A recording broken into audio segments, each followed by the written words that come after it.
დიდება ღმერთს და მადლობა ღმერთს ყველაფრისათვის. მადლობა ღმერთს იმისათვის, რაც იყო, რაც არის და რაც იქნება ჩვენს ცხოვრებაში. მადლობა ღმერთს იმისათვის, რომ მოგვეცა სულიერი და ფიზიკური ძალები, აგვესრულებინა სამთვრიდურია და ვზიარებულიყავით ჭეშმარიტად პატიოსანსა სისხლსა და ხორცსა, უფლის აღნთისა და მაცხოვრისა ჩვენისა იესო ქრისტეს. ამ უდიდეს საიდუმლოს, რომელსაც ღმერთი გვიწყაროებს, ცოდვილი და მანკიერი გულის მქონე კაცობრიობას, ჩვენს განსაცმენდელად, სათავსასუფლებაში და მარადისობაში დასაკვირვებლად. ყველას გულითადად მოგილოცავთ, წმინდის აკეთილ მსახური მეფის, დავით აღმაშენებლის ხსენების დღეს. როგორც მოგეხსენებათ, წლევანდელი წელი არის საიუბილეო წელი, თუ ასე შეიძლება ითქვას, 900 წელი არის გასული წმინდა მეფის მოკლედ გარდაცვალებიდან. 1125 წლის იანვარში მან მიაბარა საკუთარი სული ყოვლად მოწყალე ღმერთს. ლევანდელმა წაკითხულმა სახარებამაც და მათ შორის წარდგომად, რომელსაც ჩვენ დავითის ფსალმურიდან კითხულობთ, ასეთი რამ გითხრა და აღვამაღლო რჩეული ერისაგან ჩემისა. რა არის ეს ამაღლება ადამიანისა, როდესაც ღმერთი გამოირჩევს მას? ღმერთი არჩევს ადამიანებს. ჩვენ ყველანი გამორჩეულები ვართ, იმიტომ რომ ჩვენ ეკლესიის წიაღში ვართ და არავის არ უნდა გვეგონოს ის, რომ ჩვენ თვითონ მოვედით ეკლესიაში.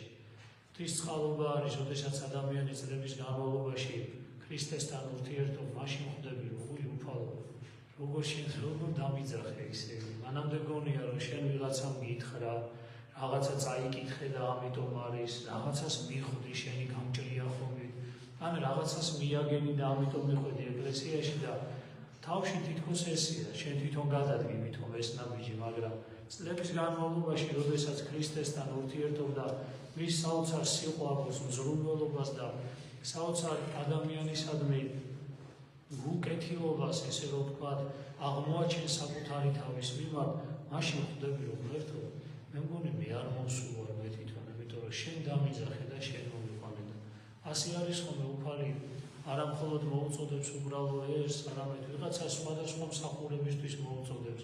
აგერ თქვენშიც არის დარწმუნებული ვარ ადამიანები, რომელთაც ჯერ კიდევ სანამ ამ წუთის სოფელში ვარ, ბევრი ისეთი საქმისთვის შეიძლება გამოარჩიოს ადამიანმა და ანუ როგონია, რომ მეტი აღარაფერი შეგიძლია და მეტი შეიძლება რაღა უნდა გააკეთო ადამიანმა, აი ზუსტად მაშინ თუ კი შენში იქნება თავმდაბლობა, თუ კი ადამიანში იქნება შინაგანი მორჩილება, თუ კი ადამიანში მუდმივი სინანული და ღმერთთან ყოფნის სურვილი არის, ისეთ ადამიანებს გამოარჩევს ხოლმე და აღამაღლებს უფალი თავის ერში და ისეთი საქმეებისთვის აღამაღლებს ხოლმე, რომ ისე იგი ადამიანი გაყვირებას იქნება. ასე იყო მეფე დავითის 16 წლის იყო ის, როდესაც ტახტზე ავიდა. 16 წლის ბავშვი ახლა რა ვინ არის ჩვენ სამრევლოში? აბა გადახედეთ, 16 წლის ადამიანი, რომელმაც ჩაიბარა ქვეყანა, რომელიც ამხელა ისტორიისა და ამხელა ტრადიციების მქონე ქვეყანა იყო და აი ღმერთმა მოკლედ ის აამაღლა თავის რჩეულობაში. ახლა მე დღევანდელი საუბარი მინდა ცირეოდენი წარმართო იქიდან გამომდინარე, რომ ჩვენ ახლა არ დავიწყეთ პირობითად პოლიტიკურ და ესე რომ ვთქვათ, ისე იგი ომების წარმოებას და ასე შემდეგ, ამის განჯას ეს სხვა პროფილი არის და ჩვენ ეკლესიაში ამაზეც ვისაუბრებთ ზოგადად, მაგრამ არა ამ ბიონიდან, არამედ დღეს მე მინდა შევეხო ძალიან მნიშვნელოვან მომენტს. ეს არის დავით აღმაშენებლის ბოლო, ანუ წლები, როდესაც მან აი გალობანი სინანულისანი დაწერა. ასეთი ვერსია არის, რომ ისე იგი გალობანი სინანულისანი დაიწერა ან 1124 წლის დეკემბერში, ან 1125 წლის იანვარში, ანუ რამოდენიმე თვით ადრე, ესე რომ ვთქვათ, ერთი თვით ადრე, სანამ ის გარდაიცვლებოდა. და თუ კი ჩვენ იმაზე დავფიქრდებით, რომ დავით აღმაშენებელი არც თუ ისე დიდია, ანუ ასაკით დიდი იყო და ისე იგი კი დამაშვრალი იყო ამ ომებით, დამაშვრალი იყო ამ ფიქრით, დამაშვრალი იყო მისი აი ამ ისე იგი ზრუნვით სახელმწიფოზე, დამაშვრალი იყო საკუთარი სარწმუნოებით, რომ ქრისტესთვის შრებოდა ადამიანი და აი ამით შეიძლება ითქვას, რომ რა წინაპირობა ჰქონდა დავით აღმაშენებელს, რომ ამ ახალგაზრდა ასაკში დაეწერა ეს გალობანი სინანულისანი. ჩემი აზრით უბრალოდ მე არ მინდა არც ზღაპრების მოყოლა, არ მიყვარს ზოგადად არც ისტორიულ ფაქტების გადამეტება, ზოგადად არ მიყვარს, ოდესაც წმინდანები არიან და მათ ჩვენი კიდე ზედმეტი დამატება ცხოვრებიდან გამომდინარე არ ჭირდებათ, იმიტომ რომ ხშირ შემთხვევაში მე ზღაპარს ემსგავსება ხოლმე და ადამიანები, რომლებიც ეცნობიან ამას, ხო, ხშირად რთულია ხოლმე დაიჯერონ ესეთი, თუმცა მომხდარა ისეთები, რომლებიც ადამიანის გონებისთვის არის წარმოუდგენელი და ასეთიც რეალურად მოხდარა, მაგრამ აი დავით აღმაშენებელზე გუშინ ფიქრობდი და რა იყო იცი, ახალგაზრდა კაცი, აი დაახლოებით ჩემი ასაკის ადამიანი, ოდნავ დიდი, ჩემზე უფროსი ადამიანი, უცბად აი ამ ზენიტში თავისი მოღვაწეობისა უცბად დადგა ერთი თვით ადრე. აი ერთი თვი არ არის მეტი, შეიძლება რამოდენიმე დღეებით ადრეც იყო ეს, ხო? დადგა და წერს ის აი ამ საოცარ აღსარებას.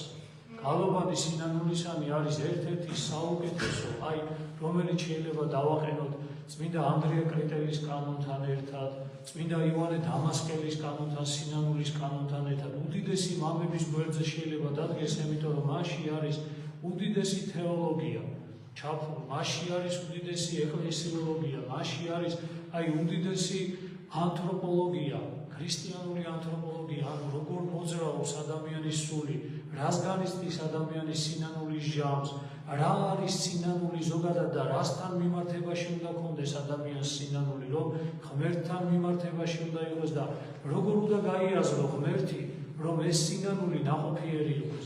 ხშირად ჩვენ სინანული კი გვაქვს, ხშირად ჩვენ რაღაცას ვნანობ ჩვენ წუთის სამყაროში, აი აქ ჩადენილ ცოდებს, მაგრამ ღმერთამდე როგორ მივიტანოთ, ეს არ ვიცით ნამდვილად.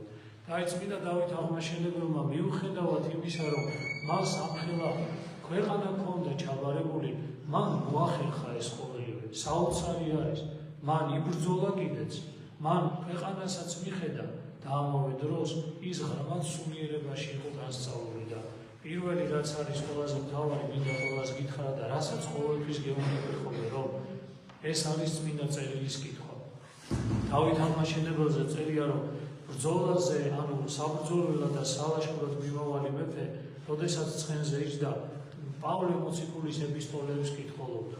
ანუ თქვენ წარმოიდგინეთ, ზოგს პავლე მოციქული დღესაც გადაშლილი არ აქვს, დღესაც ვთვლით, რომ ძალიან რთული ტექსტი არის და გაუგებარი არის ხშირად პავლე მოციქულის ეპისტოლეები და აი მეფე, რომელიც მიდიოდა სალაშქროდ, მეფე, რომელიც მიდიოდა მოკლედ, ესე იგი თავისი ქვეყნის დასაცავად, ცხენზე მჯდარი მეფე არ ფიქრობდა იმ სხვა რაღაცებზე, იჯდა და პავლე მოციქულის ეპისტოლეებს მოკლედ კითხულობდა. რა თქმა უნდა, სამაგალითო არის ეს და რა თქმა უნდა, ყველა ჩვენთაგანისთვის და მათ შორის ჩვენი ხელისუფლებისთვის და ვინც იყო, ვინც არის და ვინც ოდესღაც იქნება, ყველასთვის სამაგალითო უნდა იყოს დავით აღმაშენებელი.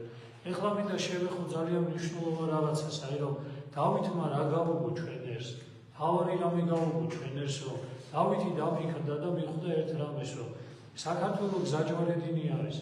საქართველო არის მრავალკულტურული და ამავე დროს მრავალრელიგიური ქვეყანა, ანუ უამრავი სხვადასხვა რელიგია ხვდებოდა საქართველოში ერთმანეთს, სხვადასხვა კულტურა ხვდებოდა ერთმანეთს, სხვადასხვა შინაგანი მოწყობის ადამიანები ხვდებოდა ერთმანეთს და მიუხედავად ამისა, მას უნდოდა რომ აი ეს ერთიანობა და მთლიანობა ქონოდა ერთ.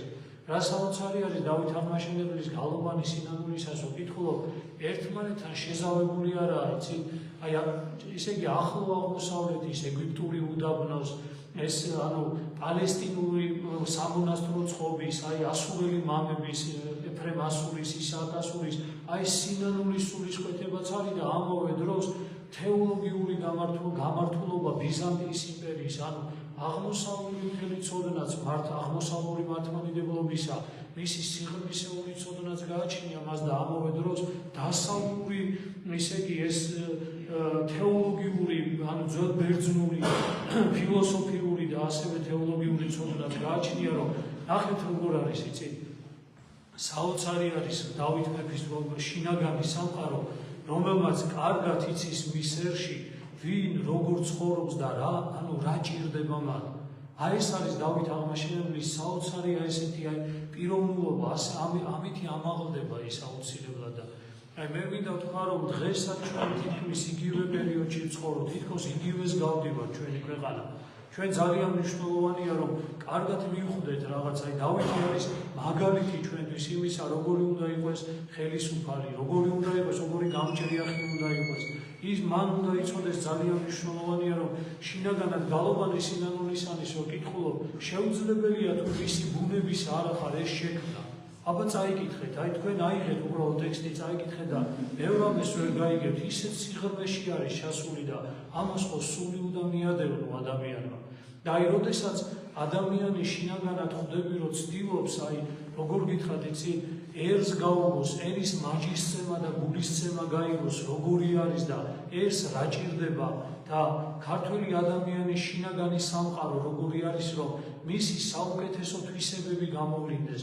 აი დავით აღმაშენებელმა ზუსტად ეს გააკეთა, რომ ქართველ ადამიანში ის საოცარი საუნჯე და სამყარო, რომელიც არის, ეს ამის გამოვლენის საშუალება მისცა. რა არის ეპოქა, რომელსაც ჩვენ ვეძახით ახლა, რომ ეს იყო, ისე იგი ყველაზე მნიშვნელოვანი ეპოქა ჩვენი საქართველოს ისტორიაში და ყველაზე დიდი იყო. რა გააკეთა დავით, რატო არის დიდი? დიდი არის იმიტომ, რომ შექმნა სახელმწიფო, აბა დაუკვირდით, შექმნა სახელმწიფო და სახელმწიფოს სიძლიერე გარშემო, სადაც თვითეულ ადამიანს შეეძლო ყველაზე საუკეთესო გამოევლინა. Იმიტომ რომ ჩვენ ვიცით, ჩვენში არის ცუდი მიდრეკილებების და კარგი მიდრეკილებების, კულტურა ზოგადად ამისთვის არის და სარწმუნოებაც ამისთვის არის, რომ ადამიანში გამოვლინოს საუკეთესო და ცუდს არ მისცეს გამოვლენის საშუალება. ამიტომ მისცა საშუალება ქართველ ადამიანს გამოემჟღავნებინა მისი მოკლედ ყველაზე საუკეთესო თვისებები. ანუ საეკლესიო თეოლოგიური, სარწმუნოებრივი, კულტურული, ამიტომ იყო აღმავლობა, ამიტომ ვეძახით რომ ოქროს ხანა იყო. ოქროს ხანა იმიტომ კი არ იყო რომ ვიღაცები აგერ დავით აღმაშენებელი თვითონ წერს გალობანი სინანულისანში რომ ჩვენო განთავისუფლება როცა იყო აღწერს როგორ ისევ რომ იპყრობდა იმ მიწებს რომელიც საქართველოს ეკუთვნოდა როგორ სინანულით აღწერს ამას რომ მეო წავედიო ანუ სისხლიც დავღვარეო მაგრამ იმდრო საქართველოს გაერთიანება უნდა მაგრამ სისხლი დავარ და წუხს ამაზე რომ ეს არ უნდა მას უნდა ყველაზე მთავარი რატომ არის დავითი დიდი დავითი არის დიდი იმიტომ რომ დააკვირდით ერთ რამს დავით აღმაშენებლამდე არიან თაწმინდელი მამები მანამდე არის გრიგოლ ხანძთელი რომელმაც მიმოიარა მთელი აღმოსავლური მოკლედ ესე რომ ვთქვათ მართლმადიდებლური კერები და მან ესე შეაგროვა ნაწილ ყველას გაეცნო და შეაგროვა და ასე გზადებს გიორგი მერჩულე მის ისე იგი ცხოვრებაში რომ ისე იგიო ყველაზე საუკეთესო რაც იყო შეიწყდა მაგრამ ჯერ კვალიო ანუ ის რაც არ იყო საჭირო და მიუღებელი იყო კარგია განა არ იყო თავისთავად როგორ შეიძლება რომ ცუდი ყოფილიყო მაგრამ ჩვენთვის ქართველებისთვის ჩვენი ცნობიერებისთვის ჩვენი შინაგანი მოწყობისთვის ის რაც არ იყო საჭირო ანუ ჯერ კვალს უწოდებს ჯერ კვალი არის როგორც ფხა ხო თევს ხოჭამ ადამიანი მაგრამ აი ეს მოკლედ გვერდზე გადადოდა არ მიიღო და აი გრიგოლ ხანძთელიდან მოყოლებული შემდეგ უდიდესი მამები გიორგი მთაწმინდელი, მისი მოძღვარი ეფრემ მთაწმინდელი, შემდეგ გიორგი მთაწმინდელი და აი თითქოს იშლება ქართულმა კულტურამ, ქართულმა სულიერებამ ისე იგი გამომჟღავნება დაიწყო და მოვიდა დავით აღმაშენებელი, რომელმაც რაკნა აი ეს საოცრად გააერთიანა ქვეყანა და დაარსა გელათის აკადემია. გელათის აკადემიის დაარსება ეს არის ერთ-ერთი ყველაზე დიდი გვირგვინი დავით აღმაშენებლის ცხოვრებაში. რატომ? იმიტომ რომ იქ ერთმანეთს შეხვდა ქართული და ზოგადად მსოფლიო კულტურა და იქ გამოიწრთო ესე რომ ვთქვათ ქართული აზროვნების. ანუ ყველაფერი იყო იქ, როგორც ბრძალებენ მამები იქ იერუსალიმი და ძველი ათენი შეხვდა ერთმანეთს. ათენი ეს არის აზროვნება, ფილოსოფიური აზროვნება, ხოლო იერუსალიმი ეს არის ქრისტიანული სარწმუნოების საძირკველი და ანუ ეს ათენი და იერუსალიმი შეახვედრა ერთმანეთს და ქართველ ადამიანს მისცა საშუალება რომ მისი ყველაზე დიდი ნიჭიერება რაც იყო, მასში ეს გამოვლენილიყო. დღეს რას ვითხოვთ ჩვენ, ჩვენი ხელისუფლებისგან, რას ვითხოვდით და რას ვითხოვთ დღეს? ვითხოვთ იმას, რომ ქართველი ადამიანის ეს საოცარი ნიჭიერება, ქართველი ადამიანის ეს საოცარი ბუნება, რომელსაც ვერ შეძლო ჟამთა სიავემ როგორ ვთქვათ, იცი, სხვანაირი გაეხადა, ანუ დაეზიანებინა, ცოტა დაგვაზიანა, მაგრამ შინაგანი ეს ისე იგი მაინც მყარად არის ჩვენში ეს აზროვნება, ნიჭიერება, რომელიც ჩვენში არისო, ამის გამოვლენის საშუალება მიეცეს ადამიანს. აი ეს არის ზოგადად ხელისუფლებისას და ყველა იმ ადამიანისა, ვისაც უნდა რომ ამ ერს მოუაროს, ამ ერს მაგალითად ყველა თქვენთაგანს უნდა მიეცეს საშუალება, უნდა შეიქმნას პირობა ჩვენი ახალგაზრდებისთვის, ჩვენი უფროსებისთვის, რომ ის საოცარი ნიჭიერება და საოცარი შინაგანი კეთილი მოსიყვარულე, თავმდაბალი კულტურა გამოვლინდეს ქართველი ადამიანისა და არ დავემსგავსოთ სხვა ადამიანებს. ჩვენ ბევრი გვაქვს მოსაყოლი და ჩვენ ბევრი შეგვიძლია მივცეთ ზოგად საკაცობრიო მოკლედ სივრცეს.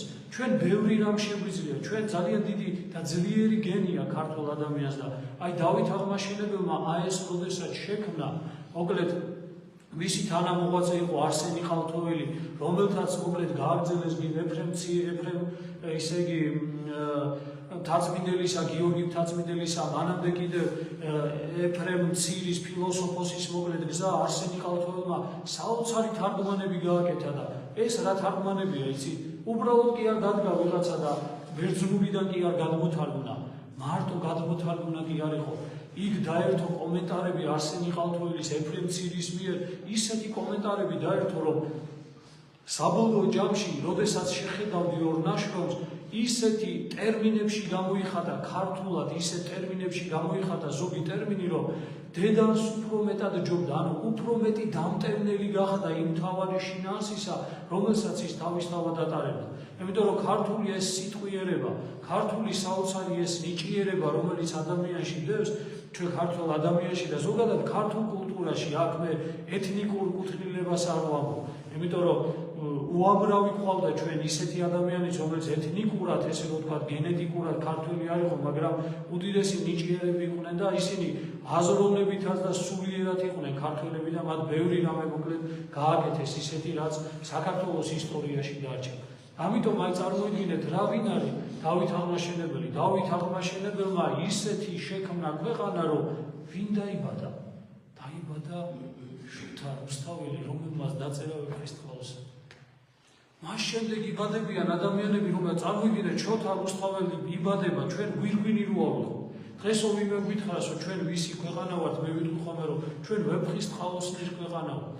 იქ არის შეხვედრა ყველა კულტურისა. იქ არის შეხვედრა, ეს არის საოცარი ნაშრომი. მე რო ვთქვა, ის რაც შედეგად დავით აღმაშენებლის მოღვაწეობამ გამოიღო, ეს არის შოთა რუსთაველის მიერ შექმნილი უკვდავი, ესე რომ ვთქვა, ნაწარმოები, ეს არის ისე იგი ვეფხისტყაოსანი და ეს პერიოდი არის, როდესაც ქართველი ადამიანი ისე იგი საოცრად მჟღავნდება. ყველანაირი საშუალება მიეცა საქართველოს, ქართველ ადამიანს, ყველას.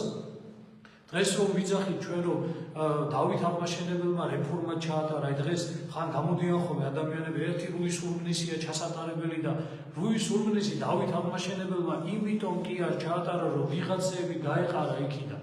მისი ესეთი ფიქრი თავად მისი მოძღვრიდან გიორგი ჭყონდიდელთან ერთად იყო ეს მისია, რომ მოდი როგორ შეიძლება რომ სათავეებში მოვიდნენ ისეთი ადამიანები, რომლებიც რაც ახლა მე გითხარი თქვენ, აი ამ ქართული შინაგანი სულიერი მოწყობას ხელს შეუწყობენ და გამოვლინებას მისცემენ, ამ ნიჭიერების გამოვლინებას მისცემენ საშუალებას. ამიტომ რა ქნეს მაშინ ეკლესიის რეფორმა იყო ის, რომ უღირსი, პირობითად უღირსი სამღვდელოება, რომელიც კი ბატონო, ცოდველებიც იყვნენ, ცოდვაშიც იყვნენ, მაგრამ თავარი რა იყო მათი პრობლემა?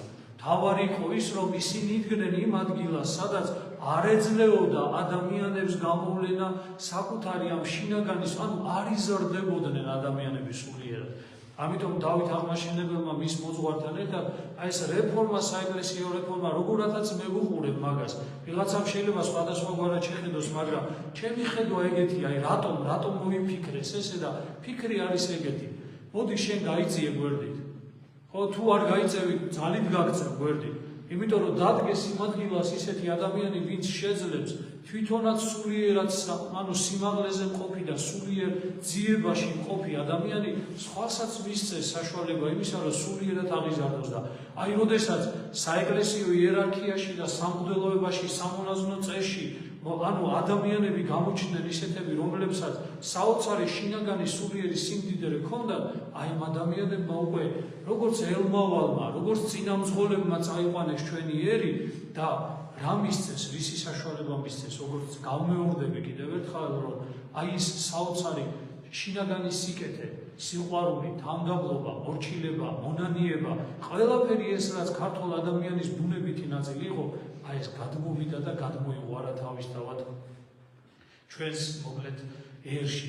და ამიტომ ვიძახით, ოქროს ხანა, ანუ ყველა შეუძლია ისე იგი საკუთარი ქვეყნისთვის საოცარი რამე აკეთოს და აი დღევანდელობაში აი თუ კი დღეს გადმოვიტანთ ყველაზე მთავარი რაც უნდა რომ თქვა, დღესაც იგივეს გავდივართ.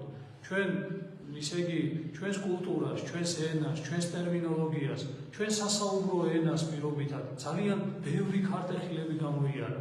200 წლის განმავლობაში ეხლა ვიყავით მოქცეული, სადაც იქამდე მივიდა ყველაფერი, რომ ქართულად წირვალოცვის შესრულებაც კი არ შეიძლებოდა. თუ კი ვიღაცა სამდელო პირი ჩუმად სადმე არ აღასრულებდა.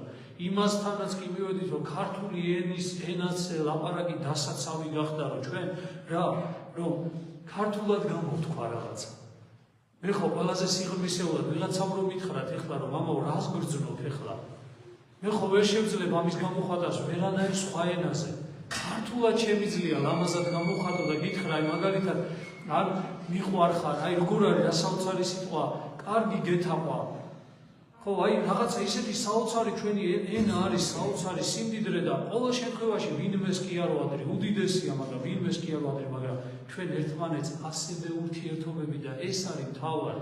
ჩვენ ამითი ვლინდებით, ამ ენით, ამ ტერმინოლოგიით ვლინდებით და აი მე ვიტყვი რომ არა მხოლოდ იმ 200 წლის მერე, 200 წელი რომელსაც დღესაც ჩვენი ენა არის დასაცავი. და დასაცავი არის როგორ იცი? არა უბრალოდ ისე, არამედ ზუსტად სახელმწიფოებრივად დასაცავი არის. დღეს საქართველო არის სახელმწიფოებრივად დასაცავი და ქართული ენა არის დასაცავი. ქართული ისტორია არის დასაცავი. აბა გაიხედეთ. როდის ვინ უბრალოდ მე ისტორიულ კრიტიკას არ გულისხმობ, რომ ისტორიკოსები არ დასხდნენ და არ ელაპარაკონ იმაზე, რომ თუნდაც დავით მეფემ, რომელიც უდიდესი მეფე არის, რა იყო ისეთი, რომელიც შეიძლება მისი ახალგაზრდობის გამო, გარკვეული გადაწყვეტილებების გამო არ იყო შეიძლება მისაღები და მოსაწონი, დღეს შეიძლება რაღაცები ვიღაცამ შეაბაზოს, ამას არავინ არ იძახის, მაგრამ დღეს გამოჩნდნენ ადამიანები, რომლებიც პირდაპირი გაგებით შეურაცხყოფას აყენებენ. პირდაპირი გაგებით შეურაცხყოფას აყენებენ ამ უდიდეს მოღვაწეებს ქართველი ერისა.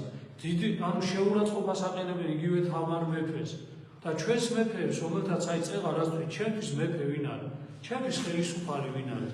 ის ვინც მომცემს მე საშუალებას როგორც მღვდელს, მე როგორც მღვდელს, რომ განვითარდე ქრისტიანობაში და მე შევძლო საუკეთესო გამოვიტანო ერისთვის გარეთ. ჩემთვის ვინ არის ხელისუფალი? ის ვინც ჩვენ აი ადამიანებს მისცემს საშუალებას, რომ საუკეთესო გამოვლინდეს ჩვენი და ცუდი რაც არის, მანკიერი რაც არის, რაც ცოდვასთან არის დაკავშირებული, რაც გარყვნილებასთან, რაც ანუ სიმძიმესთან არის დაკავშირებული, ამის აღკვეთას შეძლებს იმისას, რომ ადამიანებში ყოველ შემთხვევაში ცოდვა ყოველთვის იყო, მაგრამ არ იყო ესე რომ ვთქვათ, მოკლედ მიღებული და დაკანონებული, რომ ესე ვისაც როგორ უნდა ისე შეუძლია, რომ თავისთავად იცხოვროს. ამიტომ აი მე ამის მადლიერი ვარ. დავით აი გუშინ ვფიქრობდი, 2 დღეა ალბათ მეტია, ვფიქრობ უბრალოდ, რომ ანუ მანამდეც მიფიქრია, მაგრამ აი გუშინდელი ხო იზრდები ადამიანები რომელთა და რა შემეძინა, აი რა მივხვდი ჩვენმა ისტორიამ, დღევანდელმა ახალმა ისტორიამ, რა მაჩვენა, რა თვალით შემახედა დავით აღმაშენებელზე, რატო იყო ის დიდი ეპოქა და ჩვენ რა გვინდა რომ გავაკეთოთ, რომ ეს დიდი ეპოქა შეიქმნას და ერთადერთი რამე ყველაზე მთავარი რაც მე აღმოვაჩინე არის ზუსტად ეს, რომ დავით აღმაშენებელი თვითონ უდიდესი ღრმა ადამიანი, სულიერად, კულტურულად, განათლებით, ინტელექტით, ყველაფრით აი ესეთი ადამიანი, რომელიც თავისთავად უშეცდომო და უცოდველი არ იყო და თავისთავად მას იქნებოდა, იმიტომ რომ მაშინ არ დაწერდა გალობანი სინაგურისას, აი ამ ადამიანის მთელი მოღვაწეობა და მისი მთელი ეს საუნჯე, რომელიც შინაგანად ჰქონდა, მას დაემსგავსა გარკვეულწილად ერი. დღევანდელმა სახარებამ რა გვითხრა, მეფეთა საკითხავი არის ეს, ოდესაც ხსენებას ავასრულებ კონსტანტინე და ელენესი და მოციქულთა სწორებისა, აი რა გვითხრა დღევანდელმა იმამ, ხო? ანუ უცხო მწყემს არ შეუდგებიან, იმიტომ რომ არ იციან მისი ხმა, არ იციანო, მაგრამ იმ წყემს, რომლის ხმაც იციანო, ცხოვრებიო შეუდგებიან. აი ესე როგორც დიდი წყემსი, დავით აღმაშენებელი, თვითონ კეთილგონიერი, კიდევ ვიძახი არა უშეცდო, არამედ კეთილგონიერი, მონანული ადამიანი მოკლედ წავიდა წინ და გაიყოლია თავისი ერი და მისცა საშუალება თავის ერს, რომ აი შინაგანი საუნჯე გაემდიდრებინა და შემდეგ ეს გამოვლენილიყო უკვე ქართულ მწერლობაში. მას მერე ნელ-ნელა უკან მოვდიოდა. აი დღეს ამას წინათ ფიქრობდი, აი დღეს ხო ვართ 21 საუკუნეში და რა იბეჭდება, რას მწერთ, რას ვეტრფით, რას განვადიდებთ და როგორ განვადიდებთ თავარია. კი ადამიანი წერს სიყვარულზე, კი ადამიანი წერს რაღაცა ისეთ მაღალ, ესე რომ ვთქვათ, ზოგად საკაცობრიო ცნებების შესახებ და ღირებულებების შესახებ კი წერს, მაგრამ როგორ წერს, რა სიტყვებში გამოთქვამს, ძალიან და გავღარებდით, ძალიან გავღარებდით და სიღარიბე რატოა, იმიტომ რომ შინაგანი სიღარიბებო და გამომდინარე აქედან ვერ ვქმნით ისეც ვერაფერს, რომ ეს იყოს ზოგადად სიტყვა ნათქვამი ზოგად საკაცობრიო სივრცეში და ქართული გენიას კი ეს შეუძლია. და მე ვიძახი ამას, რომ დღეს ეს პერიოდი უნდა იყოს. მიეცით ქართულ ადამიანს საშუალება იმისა, რომ მიიღოს გარკვეულს, გაიმდიდროს საკუთარი სულიერი საუნჯე და შემდეგ ათმაგს დაგიბრუნებთ უკან. ქვეყანას, სამშობლოს, სოფელს, ოჯახს დაუბრუნებს ათმაგს. ნუ გადაასხვაფერებთ ქართულ ადამიანს, იმიტომ რომ ის დამახინჯდება და აი იმ სიმახინჯეს გამოიტანს ზუსტად გარე. აი დღეს რა ჩვენ გვჭირს ეს არის ზუსტად რომ ადამიანი ძალიან მიყვარს წერანი ვახსენე, მაგრამ ერთ-ერთი ჩემთვის ისეთი მე-20 საუკუნის წერალი არის ჯემალ ქარჩხაძე. აი მისი იგი თუ გაკითხული საოცარი არის, ეს სასკოლო ლიტერატურაშიც არის შესული, თუ არ ამოიღეს მადლობა ღმერთს რომ არის და საოცარია იგის ის, ხო? ანუ საბოლოო ჯამში უნდა მოიხაროს, ანუ ძალით, იმიტომ რომ მთელი საზოგადოება მოხრილია და მის გარშემო და თვითონ გამართული დადის.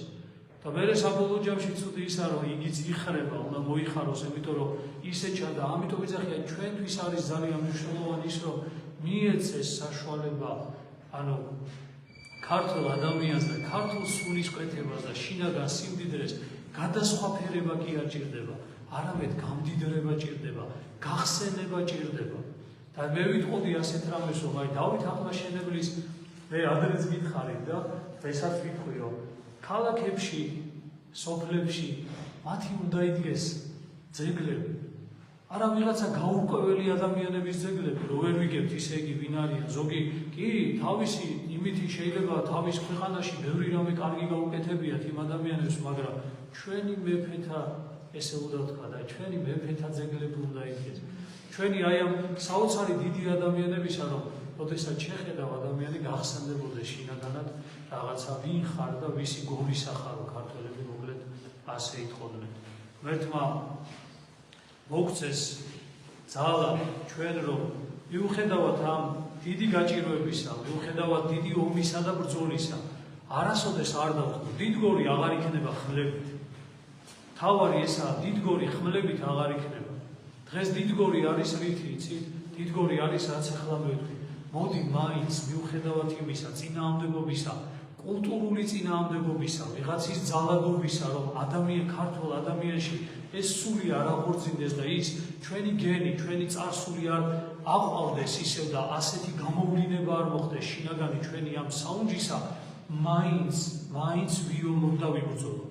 მაინც მიუხედავად ისევ ჩვენი ქვეყანა, სადაც მრავალი რელიგიაც არის ისევ, მიუხედავად იმისა, რომ ბევრი კულტურა ხვდება ერთმანეთს, მიუხედავად იმისა, რომ ბევრი ფილოსოფიური და ადამიანის შინაგანი მოწყობის, ისე იგი სხვადასხვა მოწყობა არის ადამიანისა, ხო, ჩვენ მაინც შევეცადოთ, მოდი, ჩვენი მრევლი, ზოგადად საქართველოს ეკლესიის მრევლი და ადამიანები, ვისაც ზოგადად აი ქართული შინაგანი ეს კულტურა მისთვის არის ღირებული და აუცილებელი, მოდი ავაყავთ. მიუხედავად წინააღმდეგობისა, მოდი ავაყავოთ და შინაგანად ავიცე, როგორ გითხრათ, იცით? ბევრი ვიკითხოთ, წინა წერილს გავეცნოთ, ბევრი, ანუ შინაგანი გავაღვიძოთ ჩვენში მორწმუნე ადამიანი და მერე კიდე გავაღვიძოთ ეს ქართული პატრიოტული სულისკვეთება და შევეცადოთ მიუხედავად იმისა, მაინც გამოვიტანოთ გარეთ და ჩვენ შვილებს, ჩვენს მოკლედ თანამოქალაქეებს და თანასოფლელებს აი კულტურის თანაზიარები მოკლედ თავისთავად გავხადოთ. ასე უჭირდა საქართველოსაც. დაპყრობილები იყვნენ ამდენი ხანი. ანუ ამხელა გათურქებული იყო თითქმის ყველაფერი, ანუ ისეთ საშინელი იყო, ანუ სულ ყველაფერი დაკავებული იყო, დედაქალაქი გინდა, კულტურული ისინი, ანუ ეკლესია ნაგებობები, ყველაფერი იყო ზედამხედველობის ქვეშ, მაგრამ თავარი არ ყდებოდა. ქართული შინაგანი სული, ქართული შინაგანი კულტურა არ ღალატობდა საკუთარ თავს. ნახეთ, არ ღალატობდა. შინაგანად საზრდოობდა, იტევდა, აკუმულირებას უკეთებდა და უცებ რაცაც მოვიდა ეპოქა, რომ ეს ყველაფერი გამოვლენილიყო, იფეთქა ქართულმა გენმა, იფეთქა ქართულმა სულიერებამ, ქართულმა კულტურამ და შეიქმნა ქვეყანა, რომელსაც დღეს ჩვენ ვიხსენებთ, რომლის სათავეშიც მოკლედ იდგა დავით აღმაშენებელი და რამოდენიმე საუკუნე ჰქონდა საშუალება, რომ შემექმნა უდიდესი საისტორიო, უდიდესი ფილოსოფიური, უდიდესი სულიერი ნაშრომები და ნაწარმოებები. არაფერი არ მთავრდება. მიუხედავად ტექნოლოგიური პროგრესისა, იგივეს გავდივართ. მოდი შევეცადოთ, რომ იგივე გავაკეთოთ. მოდი შევეცადოთ, რომ ჩვენ იგივე შევძლოთ და იგივე გავაკეთოთ, ვიბრძოლოთ იმისთვის, რომ მოკლედ დავითის ეპოქა გაცოცხლდეს, კიდე გეუბნებით, არა ხმლებით, არა დიდგორით, არა ბრძოლით რაღაც, არამედ საკუთარი დიდგორით შინაგანად, რომ ქართული სული, ქართული გენი, ქართული კულტურა მუდმივად ღვიოდეს და არასოდეს ჩანაცვლდეს არანაირი სხვა, თუნდაც კარგი ვიღაცამ გითხარს, რომ კარგია შენთვის იყოს, ჩვენ გვაქვს ისეთი, რომელსაც ნამდვილად არ შეცვლა ჭირდება და ნამდვილად დამტევნელი არის და ნამდვილად სიხარულის და სიკეთის მომრიჭებელი არის არა მხოლოდ ჩვენი ადამიანი, ჩვენთვის, არამედ მთლიანად ჩვენს გარშემო მყოფი ადამიანებისთვის. აი ახალგაზრდებს ამის პრობლემა. ახალგაზრდებს არ ეძლევათ საშუალება, რომ საქართველოს ისტორიას გადახედონ. იმიტომ რომ აზროვნებაც აქვს ძალიან მოკლე. რასაც გვაჯერებენ დღეს, რომ თქვენ კომუნიზმში იყავით, თქვენ რუსეთის იყავით, კაცო, იმის იქით ისტორია არ გვაქვს. ჩვენ ხო ვიბრძოლით, ხო იმის იქით თურქების ხელში ვიყავით, იმის იქით მონღოლების ხელში ვიყავით და უამრავი ვინმეს ხელში ვიყავით, მაგრამ ჩვენ შინაგანი ეს ქართული სულისკვეთება არასოდეს არ ყვდებოდა. და ამიტომ აი ჩვენ ახალგაზრდებს ეს არა. ჩვენ ახალგაზრდები ძიების პროცესში არიან. იმის ძიების პროცესში კი არ არიან, რომ უკვე მაქვს შინაგანად. აი დავით მეფეს ჰქონდა ქართული, ანუ მთელი ეს თავისი ისტორია იცოდა და მე ბერძნულ ფილოსოფიასაც ისწავლა და დანარჩენი ყველაფერი, რაც კი ცოდნა იყო, ყველა ისწავლა. მაგრამ შინაგანი წარმართველი მისი სულიერებისა იყო ქართული. დღევანდელი ახალგაზრდების პრობლემა რა არის? მათ დაიჯერეს, რომ ისე იგი კულტურა მხოლოდ გვაქვს, აი ეს რუსებს რო ყავდით დაპყრობილი და მე კიდე უღმერთო ისე იგი კომუნისტური პერიოდს იხსენებენ. და ამას ის ძალები, რომლებიც ამას შეგნებულად აკეთებენ, რომ ჩვენში და ამიტომ იგინებიან მეფეები, ძველი ისტორიული მეფეები, რომ ჩვენ ახალგაზრდებს შემთხვევით უბრალოდ უკან არ გაიხედონ და თქვა, მოიცა კაცო, მე-18 საუკუნის იქით ქართველები არ ცხოვრობდით? როგორ იყო მაშინდელი საქართველო, როგორ იყო მაშინდელი ქართული კულტურა? მოდი გავიხსენოთ, კაი, აი ეს პერიოდი, დავითის პერიოდი, თამარის პერიოდი გავიხსენოთ. ხო, აი მაშინ უკვე ახალგაზრდა ადამიანი თქვის, იცი რა? მოდი მე აი ამას გავიხსენებ. მოდი მე ეს უფრო ჩემთვის ახლოა, იმიტომ რომ ეს ჩემთან ხდებოდა და არა კულტივირებას გავაკეთებ ზოგადად სხვა კულტურისა და ასე ვთქვათ ფილოსოფიური და ანთროპოლოგიური ადამიანური მოწყობისა და დღეს დაგვაჯერეს ჩვენ ეს. თქვენ არაფერი არ ხართ, ჩვენ ახალგაზრდებს ვთქვეთ, თქვენ ისტორია არ გაქვთ, თქვენ არ აგაქვთ შინაგანი არანაირი ის ეხა თან შუა საუკუნეებში ხო არ დაბრუნდებით, ეხა იმდენად აშავებენ ადამიანების სულ შუა საუკუნეებს, მარტო გონიათ რომ იქ ისე იგი ხმლებით ომობდნენ და თუმცა ომი დღეს გვაკლია. ცივილიზებული სამყარო არ არის, დღეს ატომებით ემუქრებიან ერთმანეთს და აგერ მილიონობით ადამიანი ჩვენს გვერდით აქეთ-იქ აღმოსავლეთში კიდე თუ დასავლეთში ხოცავენ ერთმანეთს. რა შუა საუკუნეები, მარტო შუა საუკუნეებში ომობდნენ, არ ომობდნენ და მოდი ვთქვათ შუა საუკუნეებში რა საოცარი კულტურა იყო. იქიდან განა ყველაფერი გაქრა. და დასავლეთი, რომელსაც დღეს ევროპა რა არის, შუა საუკუნეების სიძირძველია, ქრისტიანული კულტურით დგას თუ დგანანეგენი, თორე სხვა რითი უნდა იდგეს. ამიტომ რასეუნებიან ჩვენ ახალგაზრდებს, თქვენ არაფერი არ გაქვთ, ახალი გჭირდებათ. და ახალი თუ გჭირდებათ, მაშინ ჩვენ გეტყვით რა გჭირდება. დაიღეთ განათლების სისტემა. მე დღეს თხოვნით მინდა მიმართო, ჩვენს ხელისუფლებას თხოვნით, რომ გაიზარდოს საათები და კი არ გაიზარდოს, როგორ გითხრათ, იცი, ძალიან ბევრი გახდეს ისტორიულ საქართველოს ისტორიისა, მსოფლიო ისტორიისა კი არა, საქართველოს ისტორიის საათები ბევრი გახდეს სასკოლო პროგრამაში და ასევე უმაღლეს სასწავლებლებში ფაკულტეტები უნდა იყოს რაღაცა ძალიან მოქნილი და ძალიან ბევრი აქტივობები უნდა იყოს, მოკლედ, ესე იგი, აუცილებლად დაგეგმილი, რომ ჩვენს ხალხში არ დაგვავიწყოთ ჩვენ რა ისტორიის მატარებლები ვარ. ჩვენ ზუსტად ამას, მეც ესე ვიყავი, მე თქვენ გონიათ, მეც ეგ გავიარე ზუსტად. ანუ მეც პირველი კითხვა თუ რამისა დავიწყე, საქართველოს ისტორია არც წამიკითხავს. კითხულობდი ამას, დღესაც ახლა იმის დასავლური ფილოსოფიის კირკეგორს და მე-20 საუკუნის არტრი, კამიუ, ამათ იმეს ფილოსოფიურ მოწყობებს კითხულობ რაღაცა და ანუ მივხვდი მაშინ, როდესაც ამ ფილოსოფოსებს და იმას კითხულობდი, შენი რა გაქვს? შენი იცი? და მე მივხვდი, რომ აზროვნება როგორი მქონდა, იცი? ქართველ ადამიანს აზროვნება მქონდა, ანუ როგორ ვაფასებდი მოვლენებს, იცი? იმ აზროვნებით. და მე მივხვდი, რომ იცი რა, მე მგონი ესე არაა სწორი. აი მაშინ დავიწყე ბავშვით, ახლა ვიტყვი, რომ სკოლაში ახლა ჩვენს ისეთ პერიოდში ვიყავით 90-იანები, თუმცა მაშინ უფრო ბევრი იყო საქართველოს ისტორიის საათები, მაგრამ დიდად ყურადღებას არ ვაქცევდი. და მე დავიწყე როგორც ბავშვმა გადმოვიღე და მე-7 კლასის მასალიდან დავიწყე საქართველოს ისტორიის შესწავლა.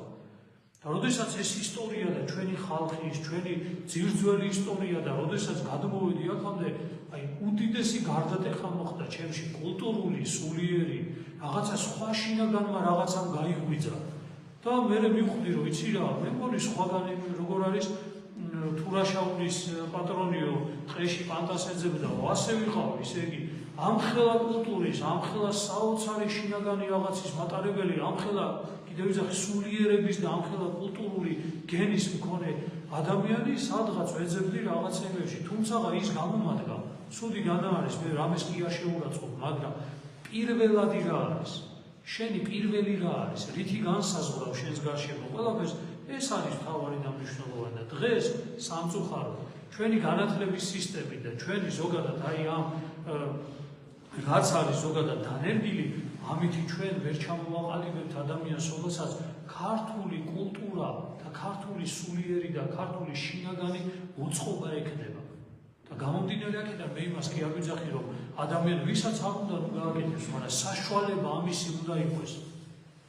სკოლაში, უმაღლეს სასწავლებელში ამის საშუალება უნდა იყოს და მე მჯერა, რომ საქართველოში აი ზუსტად ეს გარკვეულწილად მოხდება და მე ამაში შეწევნას და მოკლედ კიდევ ერთხელ მისი სულისკვეთების გაღვივებას ვთხოვ წმინდა კეთილმსახურ მეფე დავით აღმაშენებელს და ყველა იმ მეფეს, რომელმაც კეთილად და სათნოთ იღვაწა ჩვენი ერის ისტორიაში და დღევანდელ დღემდე ჩვენში ეს საოცარი გენი ისევ და ისევ ცოცხლობს. ღმერთმა დალოცვილი, გახარებული და დღემდელი გამყოფოთ ყველა იცოცხლეთ და გაიხარეთ.